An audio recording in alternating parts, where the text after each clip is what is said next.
Danko bafethu, welcome to True New Sport. Makhosi amahle lifikile usuku namhlanje sisapoteni i-team yethu.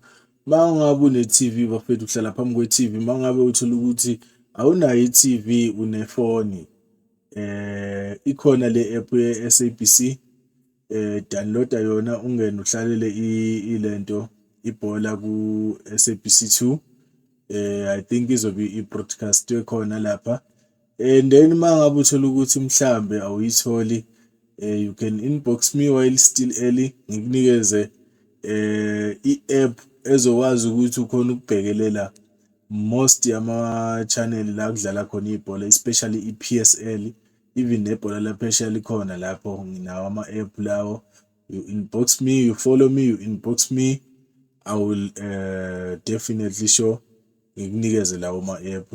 Bese ngene kule ndoda khona le ndoda lena ibhizi lapha kuma comment, ukhuluma ngokuthi why ngikhuluma isilungu ngizenza umlungu, why kumele ngikhuluma isilungu ngingakhuluma isintu. Bafethu khona into abantu ababenga understand, i-Kaizer Chiefs ayisupportwa ngabantu abakhuluma isintu kuphela bafethu. Kunabantu inhlanga ehlukahlukene lapha ku-Kaizer Chiefs. So ngiyacela ukuthi bhuti la mangabe uzongizwa ngicela ungizwe kahle, asihloniphane bhuti.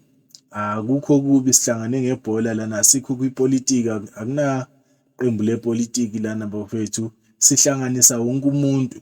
Ingakho ubona ngibuye ngikhulume ngesiZulu ngimixe nesilungu ukwenzela ukuthi sikhona ukuzwana bafethu. I know ukuthi isilungu it's difficult to speak in English, kodwa I try by all means. Bafethu asibuyeleni egemini. Igame yanamhlanje bafethu na into esiyidingayo. Inkinga nje uShabalala kusashoda lento ukuthi aconvert ilento. Ushoda ukuthi aconvert ilento i-shooting yakhe kumele ayilungise azokwazi ukuconvert ama-goal lapha. We need more goals. But today's game besimdinga u-Ox bafethu azokwazi ukuba i-destroyer lapha, because we need a strong defense and then we need a strong attack as well.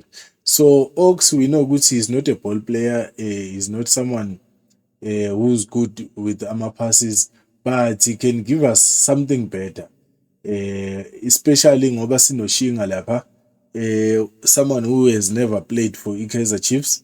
I think he only played a first match long time ago ngalesikhathi bekudlala i-Toyota whatever, banye angazi ukuthi bebayibizani leya cup, but i-Toyota we were playing against which ngiyayikhohlwa man le gama laleya team.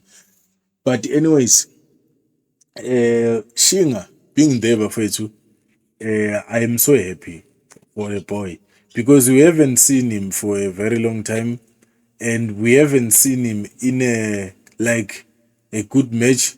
That was the first match and it was not important match like njengama league lawa khona bafethu, but lama league lawa khona they are very important bafethu. So the only thing that we can do mangabe kunjena bafethu, if ube sinawo Ox, he was going to play as i-6 yethu ezokwazi ukuprotector i-image yalama player.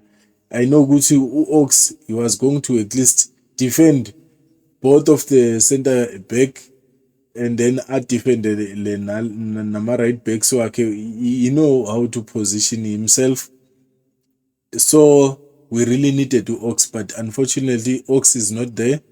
Umthetho akekho bafethu, because abanye sometimes I can say Ox while they don't know him ukuthi ubani loyo. Ngikhuluma ngoSibongiseni Mthetho bafethu. And then obviously i-left back yethu, okay, let me start by goalkeeper. Peterson vele is the preferred one, number one goalkeeper in South Africa, to be honest. I know ukuthi kunabo Sipho Cheni, kunabo lona weMamelodi Sundowns and uwile uphansi. And then ku left back sifake yena uShinga. Ushinga, I think he will do better than uMarco because of he has strength. uMarco is a good player but kumele simbhekele abantu kumele adlale nabo. He cannot handle especially ama-tall players. Uzothola ukuthi uma kumele ajump ahead bamcindezele ngesandla and then he end up losing balance. He doesn't get the ball and then we get punished because we know amazamaleki bafowethu they are very tall. Egyptians, they are very tall and then it looks like they like those tall players, so they will give us problem. And then who left center back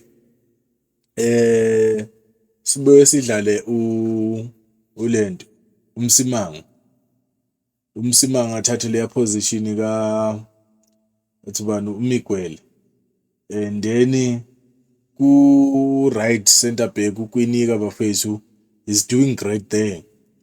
And then i-right back yethu mina I will prefer uSolomons because Solomons noma ekhuphuka phambili abuya asiza afakele i-opponent i-pressure, he still come back.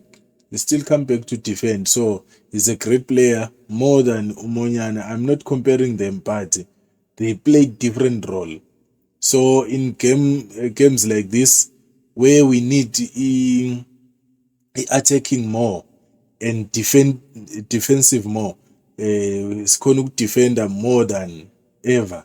We need uSolomons, especially mangabe given Msimango ekhona naye izithole at least kuma-airballs uKwinika naye izithole, at least we are covered there.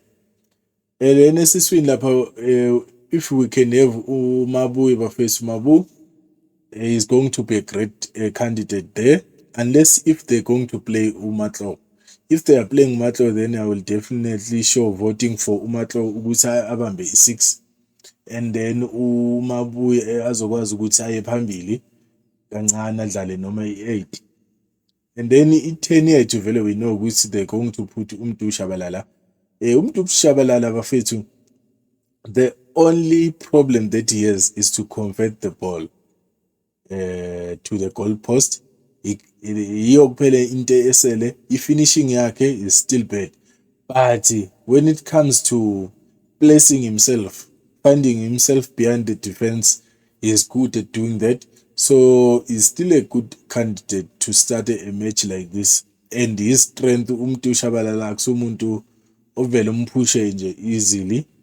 Yena uyabheka lana kumele awe khona so that he can get ama-free kicks, but he's not someone who can just fall.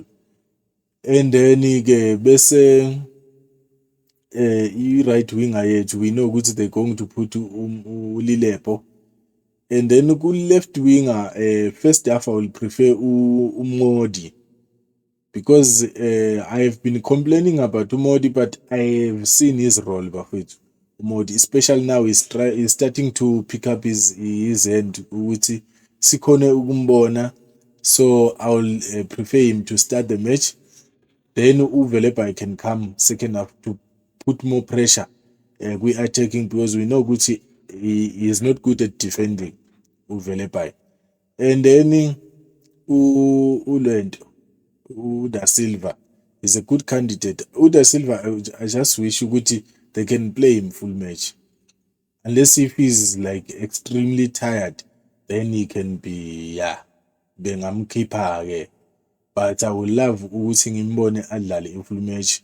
And then uLilepo they can replace him maybe there is Sereno there is Vilakazi, but Vilakazi I would love ukuthi azoshintsha who is this guy uShabalala second half, and then uSereno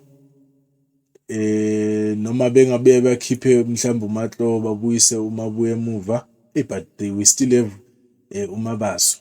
So it's a bit complicated kancane lapha ngoba we still have uMabaso who is good and even taking ama shot from distance, so he's good. And then kwilento kuno Dupreez. I don't trust uDupreez a lot, but sometimes he has to be given a chance. Umayo yena sesenzima bafowethu ngoba uzogijima gijime kodwa ungamboni into ayenzayo, but we still have to give him i-chance naye azokwazi ukuyibonakalisa lapha in the pitch bafowethu. But kule squad bafowethu, I don't complain a lot even though we still missing of some players, but I believe in Kaizer Chiefs we have fighting spirit. The only thing that we can do as supporters is to give support to our team, because we know we have a fighting spirit and we can win this game. We are going to the next competition if these coaches are playing their cards well, because sometimes we are being disappointed by our coaches.